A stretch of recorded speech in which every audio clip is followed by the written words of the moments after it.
Bonjour, c'est Safar Saïd de Fringy.com. Comme elle a été publiée sur notre page Facebook, aujourd'hui nous allons travailler sur Transys. Nous allons faire une vidéo d'introduction au logiciel Transys de simulation des systèmes énergétiques. Cette formation est assurée en collaborant avec Ayoub Kouni, un ami, un doctorant à la faculté des sciences à Inchok Casablanca, dans le domaine des systèmes énergétiques, énergie renouvelable, spécifiquement le stockage de l'énergie. Donc, avant de commencer la formation et ou bien cette vidéo, si vous n'êtes pas sur notre groupe de LinkedIn, Maroc Énergétique, groupe de Frenji, je vous invite vivement à nous rejoindre. On est aujourd'hui 86 membres, des ingénieurs, des chercheurs, des dirigeants d'entreprise, des étudiants. Alors, si vous n'êtes pas, vous êtes invité à nous rejoindre. Alors, le logiciel sur lequel nous allons travailler, c'est le Transys Simulation Studio. Nous allons aussi travailler sur Météonorm pour générer les fichiers météo. Donc, pour ouvrir Transys, c'est très simple. Cliquez deux fois et vous avez votre application devant vous. Alors, nous allons créer le premier projet. On clique ici. Un petit project. Create. Donc voici c'est Project 13, donc moi j'ai déjà 12 projets, ce sera le 13e projet. Alors cette formation il sera beaucoup plus consacrée à l'utilisation des types de météo. Donc avant de commencer la simulation, donc cette feuille blanche ici, c'est le Simulation Studio. Vous avez ici les types ou bien les modules de Transys. Transys, en un petit mot, c'est un environnement flexible de simulation. Donc vous ajoutez vos types vous-même et vous les reliez entre eux pour faire un système complexe. Donc le premier élément important, c'est les types ou bien les fichiers météo. Donc nous allons sur Weather Data Reading and Processing. On travaille toujours sur l'application version 16, Standard Format, TMY2. Donc on clique et on glisse. Drag and drop. Voici, donc nous allons changer le nom. Type 109 TMY2, on clique deux fois ici. Ça va donner, on va mettre le nom villa ou bien ville, tiré 8, Rabat, par exemple, pour dire que c'est les données météorologiques de Rabat. On rajoute un traceur, online plotter, output, online plotter without file, type 65D. Donc ça sera traceur. Voilà. Donc on a besoin des données de Rabat. Donc on a travaillé avec le type 109 TMY2. Donc on va générer un format TMY2. C'est Typical Meteorological Year Second Version. Ça veut dire la deuxième version de ce format qui est ce format standard développé par le NREL, National Renewable Energy Laboratory. Donc c'est seulement un format d'écriture de données. Donc pour générer ce format-là, on utilise le logiciel Météonorm. Donc, le logiciel Météonorm, c'est une base de données des données météorologiques dans le monde. Vous avez les données ici, Agadir, Bnimla, Casablanca, ce sont des villes que j'ai ajoutées à mes villes favoris. Donc les locations, ce sont toutes les villes qui existent. User defined, ici, c'est vous cherchez une ville qui n'existe pas dans la base de données, donc vous pouvez la créer facilement avec interpolation entre 3 ou 4 villes qui l'entourent. Donc nous allons travailler dans un premier temps avec une ville qui existe. Donc on utilise par exemple la ville de Rabat. Donc on vient ici, on tape Rabat. Donc voilà, Rabat Weather Station. Donc on clique sur ce plus. Ok, next. Next. Donc ce sera le output format. C'est le Météonorm. Il vous permet d'avoir plusieurs formats pour plusieurs logiciels. Donc Polysan, Tsol, SolarRip, PVSol, Polysan, DOE, Helios, plusieurs logiciels. Nous on travaille avec General Use format standard CTMY2. Donc on va faire next. Donc on attend la génération des données. Ça va nous générer des données de température, de radiation, pas de précipitation, mais de température, de radiation, de vitesse de vent, direction du vent, température humide, plusieurs données. Donc voici les radiations, température et tout. Donc, on va sauvegarder ces données-là dans un fichier de type TMY2, donc Save All Results to Disk. Donc, ça sera sur le bureau. J'ai déjà créé un dossier et je donne le nom Rabat. Voilà, ok. C'est seulement le dossier pour retrouver facilement le fichier, ok. On clique sur Our, ok. Le fichier est généré. Donc, maintenant, on réduit Météonorme. On revient sur... bon, on va supprimer celui-là. Donc, on revient sur notre 36. Donc, ici, dans un premier temps, je ne vais que, par exemple, tracer la température à l'extérieur et l'humidité. Donc, j'aurai besoin d'un traceur avec deux variables et deux axes. Donc, l'axe gauche sera une seule variable tracée. L'axe droit aura aussi une seule variable à tracer. Donc l'axe gauche, ça sera pour la température et je vais tracer la température. Il varie à Rabat, par exemple, entre moins 2 par exemple jusqu'à 50. Voilà. Et l'axe droit c'est l'humidité relative qui varie entre 0 et 100. Ok. Alors je reviens sur input, l'axe left axis variable c'est temperature, relative humidity. Ok, donc je reviens sur special card. Alors left axis title c'est temperatures, right axis c'est,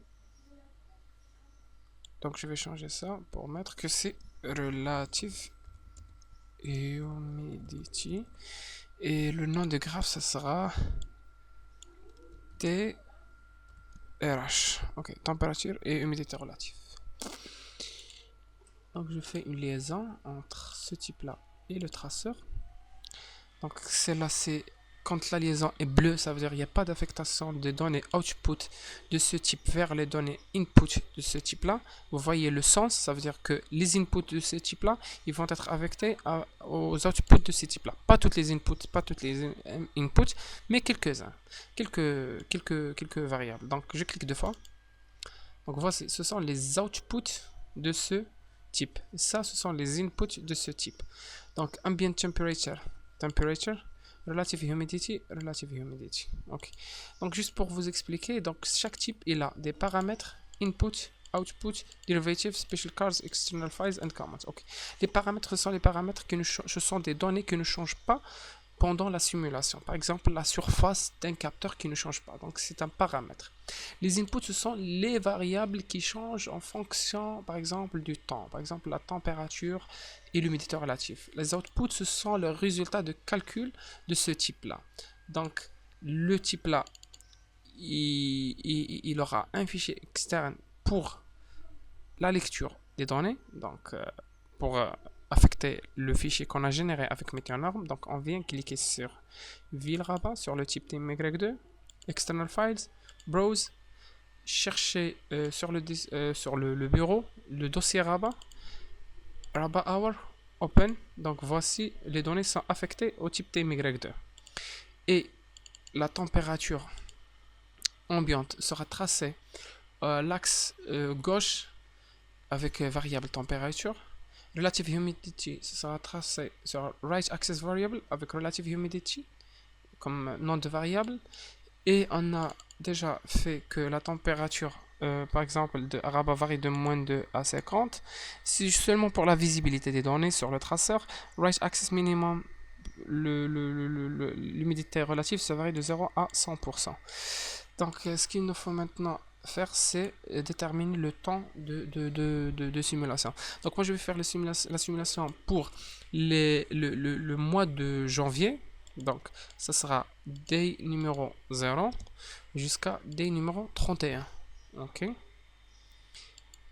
Maintenant, je clique sur ce bonhomme. Run. Ok. Donc, voici le dernier. Donc, je vais changer plot options, watch background. Ok. Relative humidity, c'est ce qui est en bleu. Voici les données, comment ils changent de day numéro 0 jusqu'à 744. Ici, c'est en heure. Ça, c'est température. Relative humidity en pourcentage, 0 à 100%. Température, c'est en rouge. Et l'humidité relative, c'est en bleu. Donc, moi, j'ai tracé les données du mois de janvier. Donc, si je veux tracer, par exemple, le mois de janvier plus février, donc j'aurais besoin à changer le temps de simulation. Donc, je mets 0. Je rajoute 28 à 31, ce qui me fait 59. 59, voilà. Voilà, ok. Donc voici les données de moi. Cancel. Clique ici. Donc voici mes données sont tracées. Donc pour les 2 mois. Alors, ça, j'ai fait la lecture des données et je l'ai tracé ici. Donc comment je peux exploiter ces données-là pour faire une petite simulation rapide. Donc, ok, on va supprimer cette liaison. Donc je vais rajouter sur Solar Thermal Collectors, Quadratic Efficiency Collector, Second Order Incidence Model, ok, type MB. Ça c'est un collecteur, ou bien c'est un capteur solaire, thermique. Et j'aurai besoin aussi d'une pompe, donc vous me suivez, donc Hydrogen Systems, pas mais Hydronics, donc PAMPS, Single Speed, type 3B par exemple. Et je rajoute aussi une fonction de contrôle, utility, forcing functions, general, type 14H. Donc, je vais faire les liaisons comme suit. Donc, je fais link entre ça et ça, entre la pompe et le collecteur. Donc, le sens est très important parce qu'il indique le flux d'informations entre celui-là et celui-là, et entre celui-là et celui-là. Donc voici mes liaisons. Donc maintenant je reviens pour déterminer les données et faire le calcul. Donc pour introduire les données. Donc voilà, ça c'est un collecteur. Il a une surface par exemple de 3 mètres carrés. Le fluid specific heat, ça veut dire la chaleur spécifique 4,19 kJ par kilogramme Kelvin. Test flow rate, ça veut dire ce collecteur il a été dimensionné pour un débit de 40 kg par heure par mètre carré. Donc ça ce sont les paramètres. Donc vous n'avez qu'à lire la documentation de ce type là pour comprendre. Il s'agit de quoi? Intercept efficiency, ça veut dire le rendement optique. Donc les inputs, là on va pas changer beaucoup les inputs, donc on va les laisser comme ça.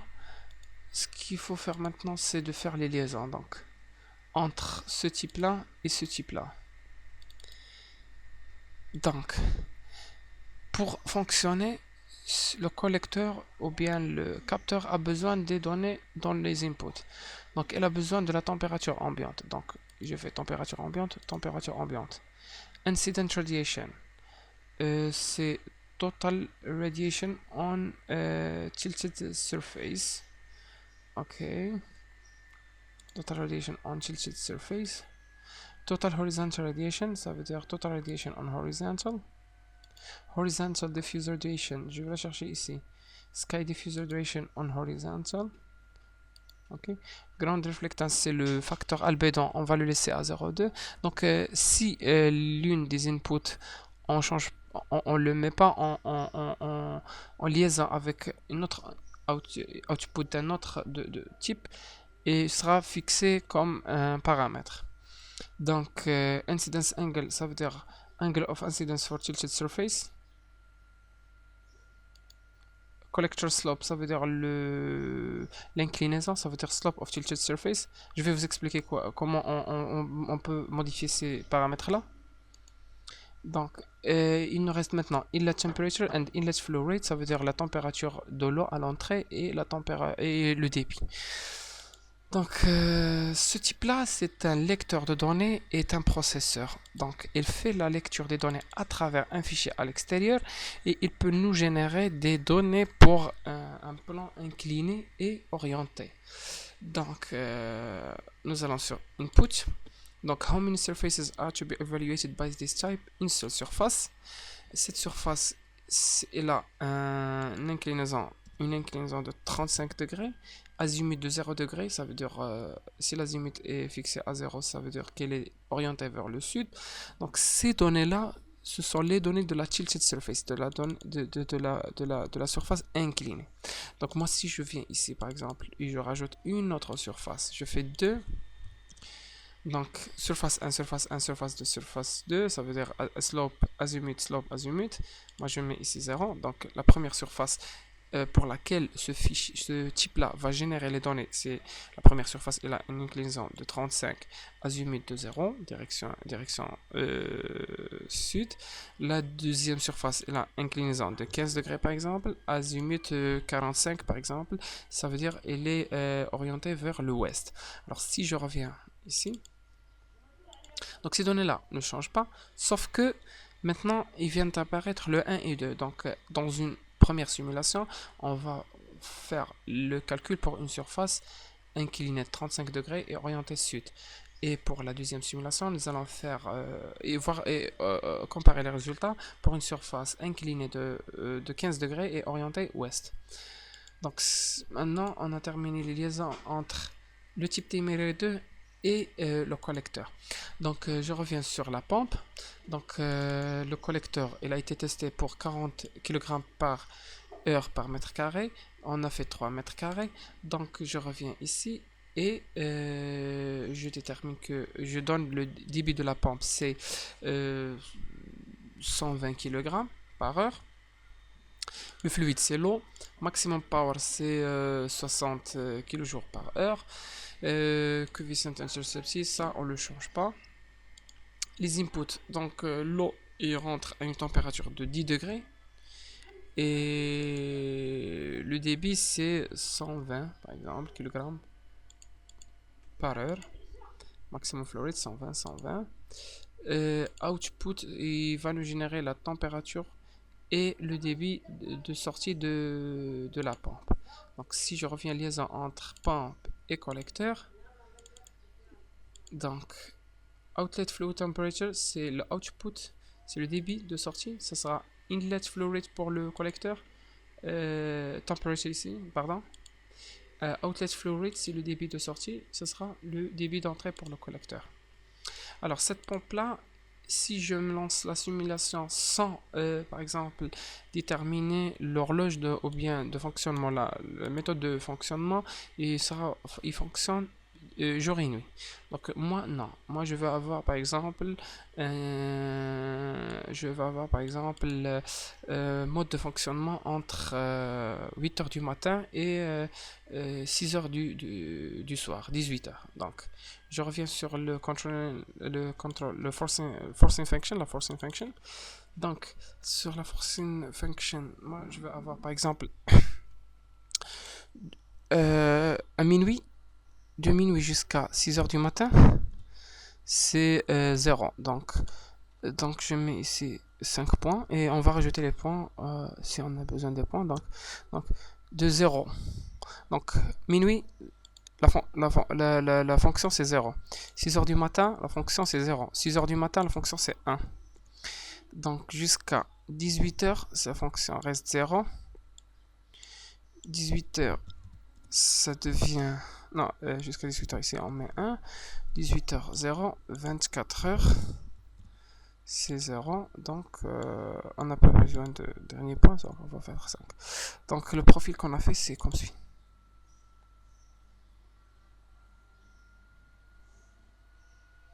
Voici le profil qu'on a fait.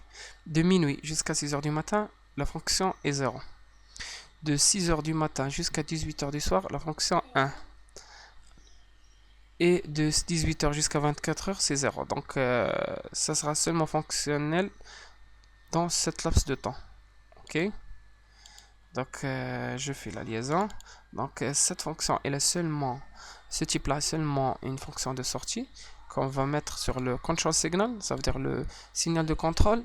1 fonction, il fonctionne, la pompe 0, il fonctionne pas. Donc, je vais tracer, qu'est-ce que je veux tracer par exemple? Par exemple, je veux tracer la température de sortie de l'eau, tout simplement. Donc, donc la température de sortie de l'eau, il va varier entre 0 par exemple jusqu'à 100. Et donc l'humidité relative, on ne peut pas la tracer maintenant parce qu'elle n'a pas de sens, ça n'a pas de sens. Donc je lance ce petit bonhomme. Donc avant de lancer, je fais la modification des jours. Donc je travaille pendant les 4 premiers jours du mois. Le 1 février, le 1 janvier, le 2, le 3 et le 4. Ok. Donc je lance le calcul. Donc voici le calcul.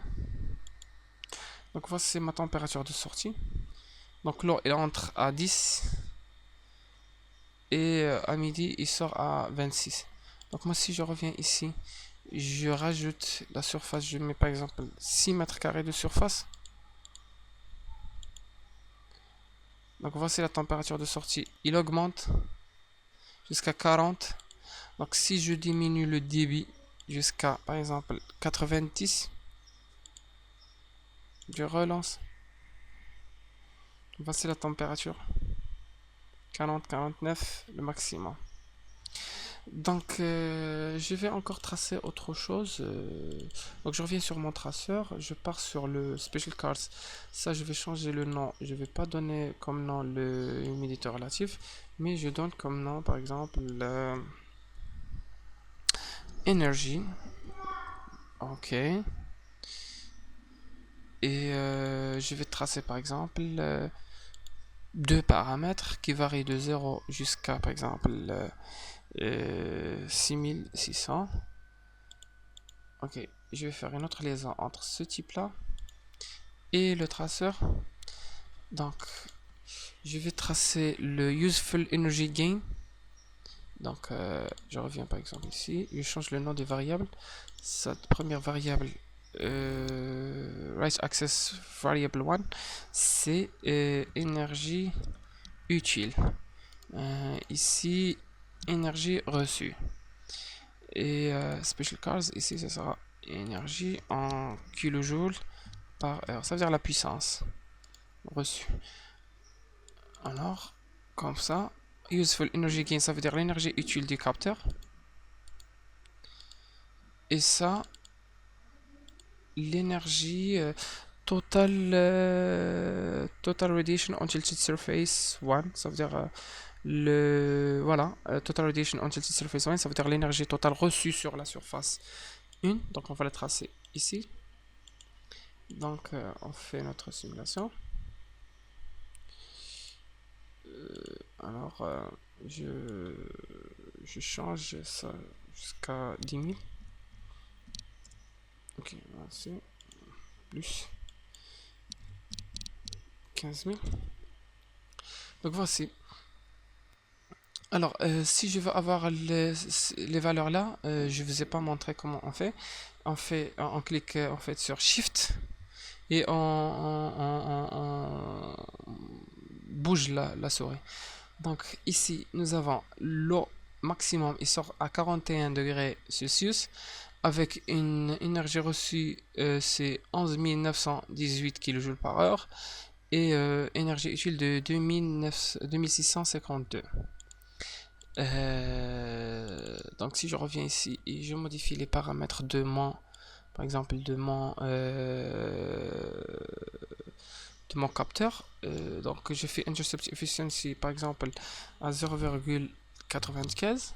ça veut dire le rendement optique, et je peux modifier tous les paramètres là. Donc moi je vais vous montrer où vous allez trouver, où est-ce que vous allez trouver par exemple la documentation de ces types là. Donc vous allez sur votre ordinateur, disk local C, program files, 3616 et documentation. Donc, Mathematical Reference par exemple, quand vous ouvrez Mathematical Reference, vous allez trouver tous les modèles mathématiques des systèmes. Alors, je disais, sur Mathematical Reference, sur ce document-là, vous avez tous les modèles mathématiques des types de ces types-là.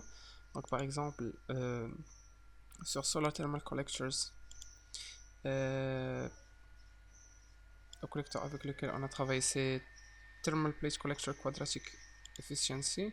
Donc vous avez la nomenclature, Mathematical Description. Vous avez, si vous par exemple vous voulez comprendre ces paramètres là un par un, et